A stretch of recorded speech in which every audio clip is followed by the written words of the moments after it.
Hey everybody, I have read your part 2 of your integrated literature reviews and have sent you feedback. There's lots of feedback on your paper as well as the rubric. So it is so important that before you start part 3 that you go in and start and review feedback from part 1, part 2, and make sure that everything has been integrated before you start part 3. My best suggestion would be to take the existing document that has part 1 and part 2 on it, open it up in Word, and look at what feedback was provided to you in Blackboard and toggle between the files to add what was provided to you from feedback and make adjustments as necessary. The entire purpose of this integrative literature review was to help you methodically analyze quality research to answer a relevant question. At this point, you've done your research, you've done your matrix, you've given summaries of what you found, what the findings of the research was. The next step, part 3, is going to be doing an analysis of what you found as it relates to your PICO question. So if you're at the resting period at the end of part 2 and you have not, if your data that you found, if the information that you found doesn't answer your question, it's not relevant, it isn't robust enough, there's there's questions about quality and validity, I want you to take a few moments and make sure that you don't need to go back and bolster your work through revising and adding details from new research. This is really kind of your own discretion, unless I specifically said, hey, you don't have enough here. Just make sure you can answer your question, and if you can't, make revisions so that you can. I think that's generally the gist from the feedback from part 2. The other thing I want you to be thinking about is the methodical part that I've asked you to do, being methodical in your research and precise in your wording and being clear about what your PICO is. All of that's going to come together when you come into part 3 and you have to deal with validity. We're talking about the validity of your findings, not the findings of the research articles. But when you explore validity in part 3, you're going to talk about, was I compliant with my process? Did I do what I said I was going to do and find what I thought I would find? Part of validity is tucked into the validity and the value and the quality of the sources you used to come to the conclusion. So don't want to exclude the validity of your research articles, but I want you to understand that they come tucked in under the validity of your own findings. So if I read through your article, through your paper, and I get through part 3 and I realize that you're making conclusions in part 3 that part 2 does not support or does a poor job of supporting, you're going to have a problem with validity, and you'll get some feedback on that. So I want you to be intentional right now while you have this week of breathing room where you're not having to actively work on part 3. Start thinking about, okay, read my feedback, make sure you understand my feedback, make sure that you can see a path forward, and if you can't, contact me and we'll work through that. But as you work through this process, you've got to be thinking, is what I've done relevant, related, and supported by the research, and can I tie that to answering my PICO question? So I want you to be thinking about that. Next week, this week's 6, for your practicum logs, just make sure you've read feedback from practicum 1 and applied that to practicum log number 2.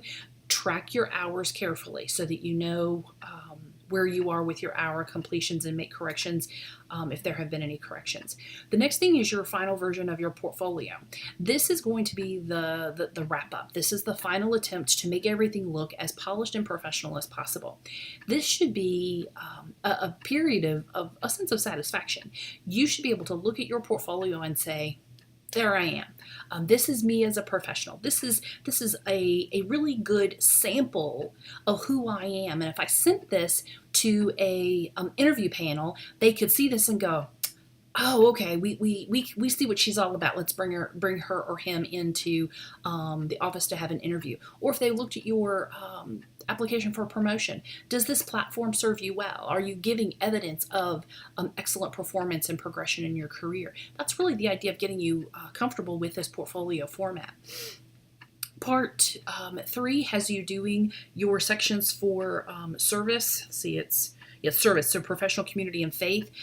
Some of you may have lots and lots of stuff to put. Some of you may not have as much stuff. I want you to really be still and think about, what have I been doing that has been supporting and serving my community? And that could be from a professional standpoint. You serve on committees. You're on the Nurses Week committee, that you've supported shared governance committees. What does that look like? That you volunteer, that you aren't paid to do?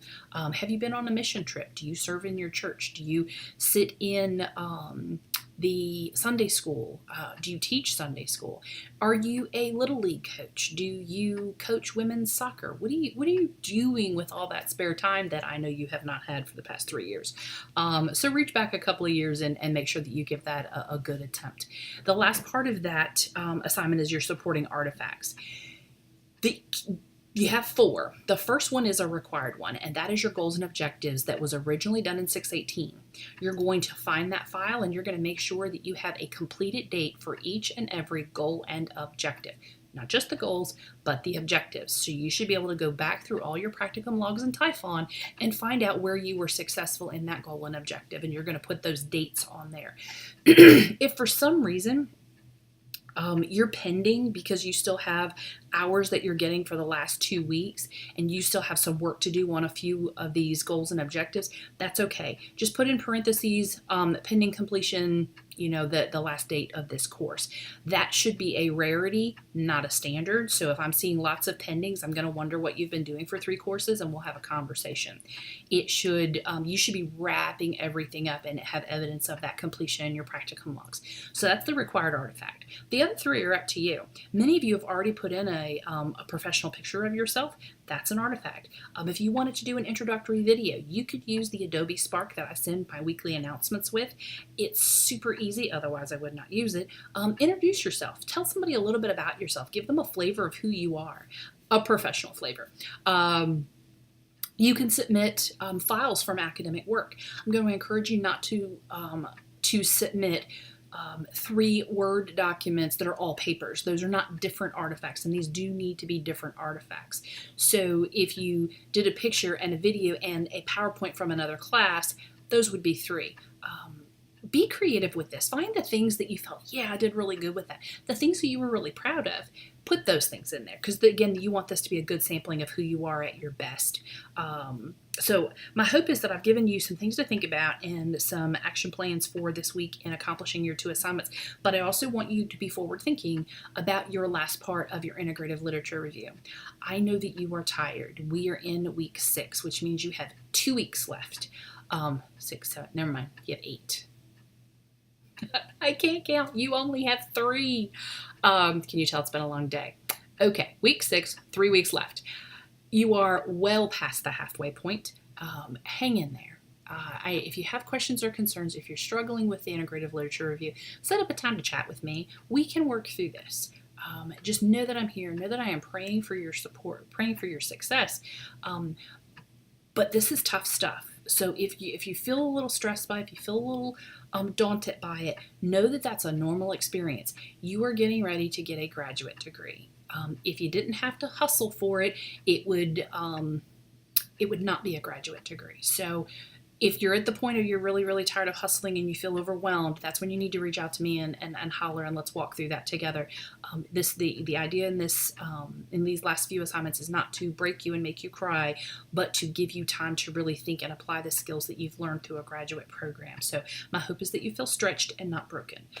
Contact me if you need to chat or you have questions about feedback that's been provided. Otherwise, I hope you guys have a fantastic week, and I will look forward to seeing week 6 work very soon. Take care.